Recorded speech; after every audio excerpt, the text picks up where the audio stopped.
কি বিষক্রিয়া তার দেহের মধ্যে ঢুকাইছে তাকে তাকে মারার জন্য, বিএনপিকে নিঃশেষ করার জন্য, বিএনপির পরিবারকে ধ্বংস করার জন্য। কি বিষক্রিয়া তাকে এই লিভার সিরিসিস, তখন লিভারে কোনো সমস্যা ছিল না, ডাক্তাররা বলছে হঠাৎ করে তার এই লিভার সিরিজে আক্রান্ত হয়ে এসে মৃত্যুর সাথে পাঞ্জা লড়ছে।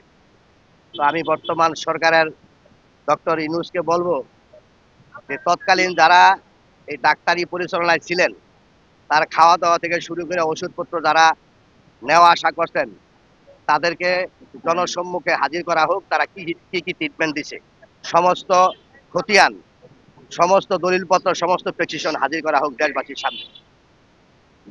উনি কিন্তু ভুল ট্রিটমেন্টে তৎকালীন সরকারের শেখ হাসিনার মনে করেন স্বৈর শাসকের আমলে ওনাকে জেলখানায় ঢুকানো হয়েছে, তাকে মৃত্যুর কাছাকাছি নিয়ে আসছে। জিয়াউর রহমানের এক ছেলে মারা গেছে, কুকুর তারে কিভাবে মারছে, তারেক রহমানের মারার জন্য আপ্রাণ চেষ্টা করছে, এবং জিয়াকে মারতে পারলে বিএনপি ধ্বংস হয়ে গেল।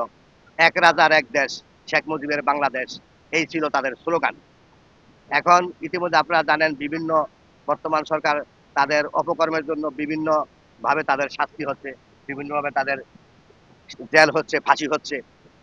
আমার একটা অনুরোধ আপনাদের মাধ্যমে সারা দেশবাসীকে জানাতে চাই, সেটা হলো কোন ধরনের ট্রিটমেন্ট ম্যাডাম খালেদা জিয়াকে তৎকালীন করা হয়েছে, কোন কারণে, কোন বিষের কারণে, কোন চিকিৎসার কারণে তার লিভার সিরোসিস হয়েছে, এটা আমরা সারা দেশের মানুষ জানতে চাই। অধীর আগ্রহে আপনাদের মাধ্যমে ডক্টর ইউনূস সাহেবকে বলবো তৎকালীন যারা ট্রিটমেন্টে ছিলেন, যে সমস্ত ডক্টর, যে সমস্ত নার্স, কোন টাইমে কি ওষুধ তাকে খাওয়ানো হয়েছে, কোন খাওয়ার সাথে কি মিশানো হয়েছে, এটা দেশবাসী জানতে চায় তদন্তের মাধ্যমে।